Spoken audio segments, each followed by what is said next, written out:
wir sind Avalon und wir haben uns hier heute mal zusammen auf die Couch gesetzt, um ein bisschen über das vergangene Jahr zu quatschen, weil bei uns einfach enorm viel passiert ist und wir da unheimlich stolz drauf sind und wir gedacht haben, jetzt wo das Jahr zu Ende geht, so kurz vor Weihnachten, macht so ein Video schon Sinn. Bis gleich! Viel Spaß!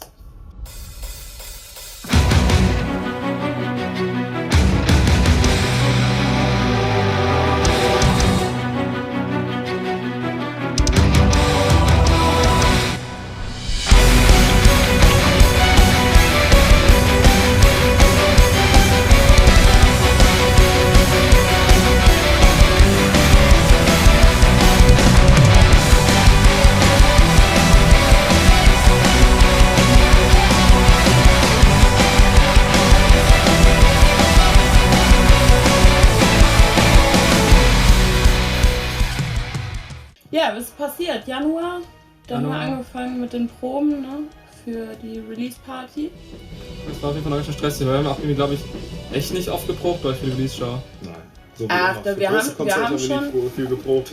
Wir haben schon vernünftig geprobt, ne? Nicht, dass man das jetzt irgendwie falsch rüberbringt oder so. Ja, wir haben nicht oft, oft geprobt. Ich finde es einfach nur erstaunlich, weil als ich später in die Spuren reingehört habe, war das echt so voll gut.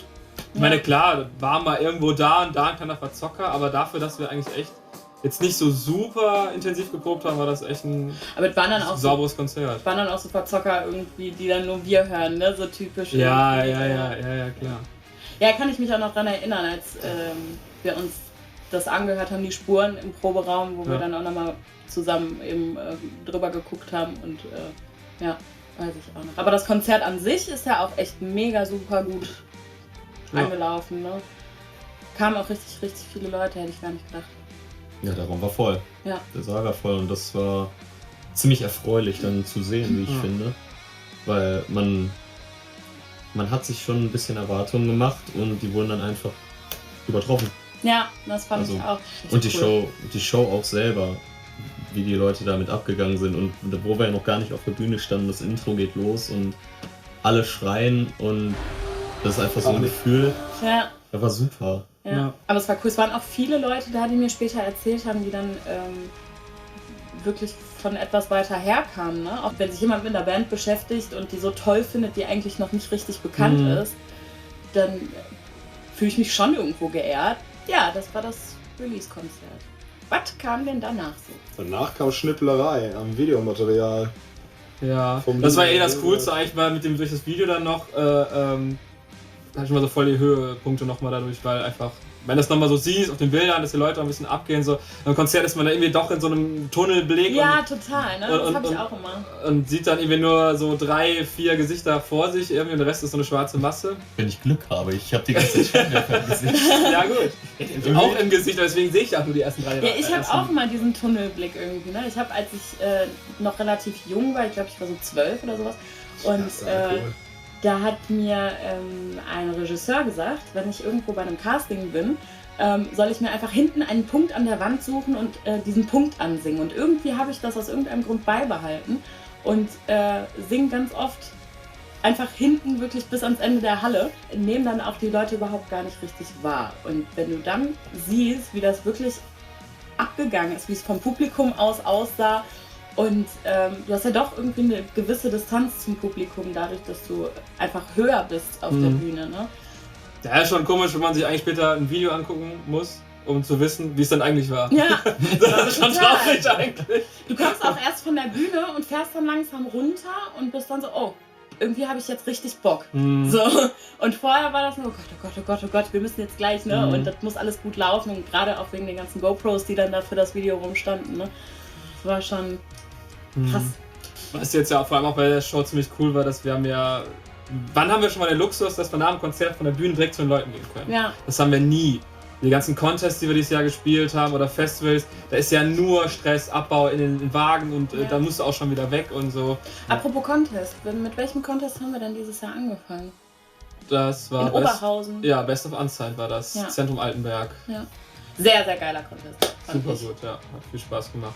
War alles Catering. Ja, auf jeden Fall. Super Catering, auf jeden Fall. Das beste Catering, das wir, glaube ich, jemals hatten. Na, okay, bis aus Mira Luna, aber... Wart ab. Also der Contest, muss ich ganz ehrlich sagen, das war einer derjenigen, die mir am allermeisten Spaß gemacht hat. Mhm.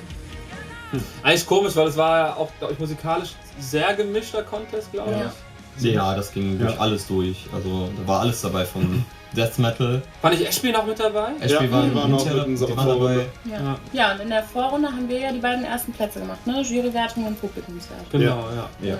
Ich hab's gehofft, aber ich hab's nicht wirklich erwartet. Hattet ihr das nicht auch so? Ich habe, glaube ich, nichts erwartet an dem Abend. Deswegen war ich auch total locker an dem Abend. Ja. Also dafür, dass es der erste Contest war, weil man wusste nicht, was kommt da jetzt überhaupt auf uns zu. Also grausam war, dass ich echt nach dem Konzert richtige Kopfschmerzen hatte und ich einfach verpasst habe, als verkündet wurde, dass wir gewonnen haben. Stimmt, du warst gar nicht da. Ja, weil ich mich nämlich oben hingelegt habe und meine Schwester dann nämlich nach oben gerannt kam zu mir und meinte, Nele, ihr habt die ersten beiden Plätze gemacht, und dann bin ich ausgeflippt. Ja. Da war noch ein bisschen gefeiert. Ein bisschen viel. Ein bisschen gefeiert haben wir. Mit dem Interview dann später noch für den Euros Rock TV. Hieß das so? Ja. Rock TV, ja. Wo Beray dich noch angerufen hat, Genau, obwohl er daneben genau, stand, die Aktion, außerhalb der Kamera. Habt ihr damit gerechnet? Das dürfte auch nicht schlecht. Geh doch ruhig ran. Nee, das ist der Arsch hier vorne. Also auf jeden Fall komisch, weil wir hatten diese super coole Erfahrung mit der Vorrunde irgendwie gemacht.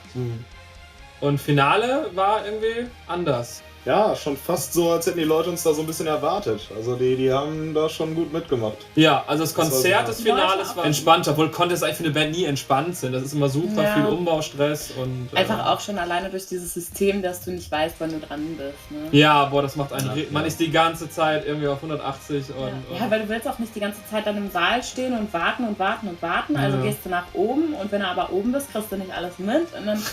Ja, das ist grausam. So, anschließend kam doch der Videodreh.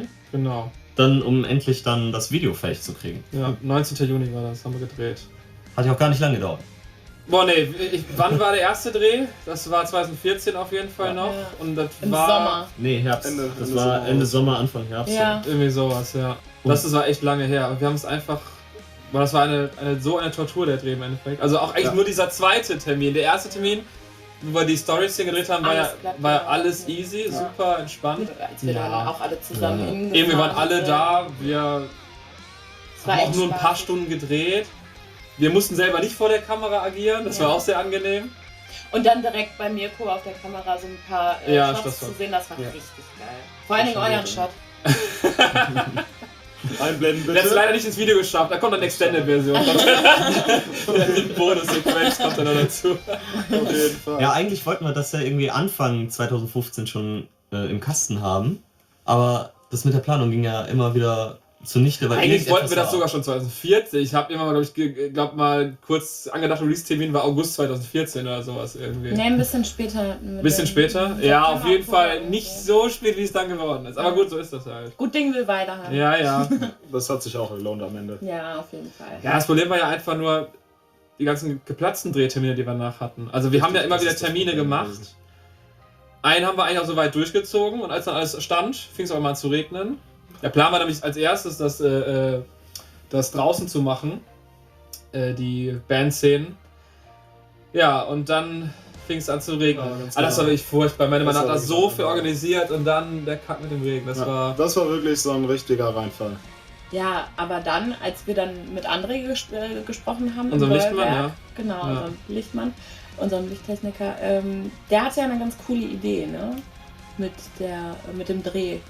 Ja, beziehungsweise es war ja so eine gemeinsame Idee. Wir waren da, also im Laden, wo er arbeitet, und haben ja so ein bisschen über das Video gequatscht und sowas. Und dann kam ja die Idee, ja, was ist denn, wenn wir da drinnen in der Halle machen und das einfach alles so weit dunkel halten, dass man jetzt halt nicht so sehr auffällt, dass das jetzt irgendwie in der Halle ist oder sowas. Ja.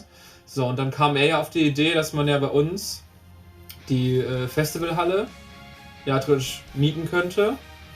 Und ja, und dann ging das, glaube ich, relativ zackig. Ich glaube, von da aus war das nicht mehr so lang, bis wir das dann auch durchgezogen haben. Das war ein Monat Vorplanung. Das war ein Monat Vorplanung dann oder sowas und dann haben wir das durchgezogen. Ja. Aber wo ich schon irgendwie sehr erstaunt war, dass wir doch ganz schön lang irgendwie für alles gebraucht haben. Also wie lange waren wir in der Halle? 8 Stunden oder sowas? Ja. Mit allem, ja. Mit allem waren wir 8 Stunden. Ja, genau, mit Aufräumen und allem drum und dran. Ich glaube, wir haben im Endeffekt 6 Stunden abgebaut irgendwie und dann, wir haben da glaube ich eine Stunde nur gedreht oder so, wirklich. Wir haben da richtig... wir haben schon ein bisschen länger gedreht. 2 Stündchen haben wir gedreht. Nein, auf keinen Fall, wir haben eine Stunde gedreht. Nee, das war echt nicht viel. Echt? Wir haben ja dann richtig gerast, ja. Wir haben ja dann Take durch Take durchgegangen. Das haben wir dann kaum Pausen zwischen gemacht irgendwie. Ja, das war der erste Dreh. Beim nächsten Mal wissen wir genau, was wir anders machen müssen, ne? Und wie sowas genau läuft. Also ich meine, vorstellen konnten wir uns halt alle, aber im Endeffekt läuft sowieso alles immer ein bisschen anders als geplant bei solchen Sachen, ne? Ja. Umso schöner war es dann endlich, als dann fertig war. Ja, das war so ein geiles Gefühl. Ne? Das war super gut, ja. Stimmt. Das war sehr erleichternd, weil endlich dieser Stress weg war. Ja, jetzt müssen wir wieder einen neuen Termin finden. Und jetzt hat das wieder nicht geklappt, so zum Beispiel. Als es dann im Sauerland geregnet hat und so. Ja, als es im Sauerland geregnet hatte, das war sehr deprimierend, das wollten wir halt nicht nochmal machen.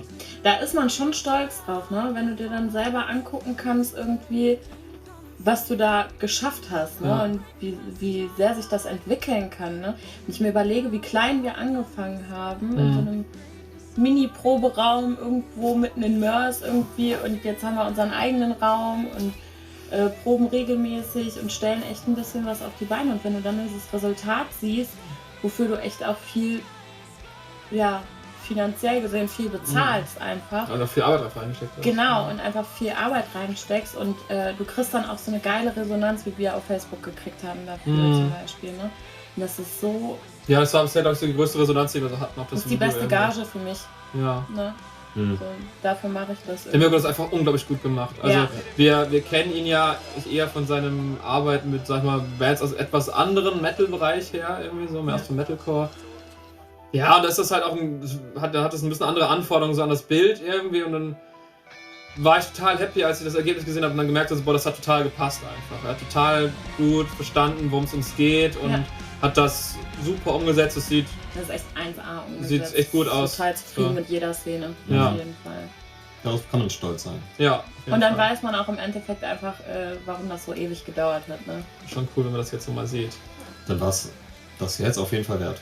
Ja, also definitiv, klar. Ja.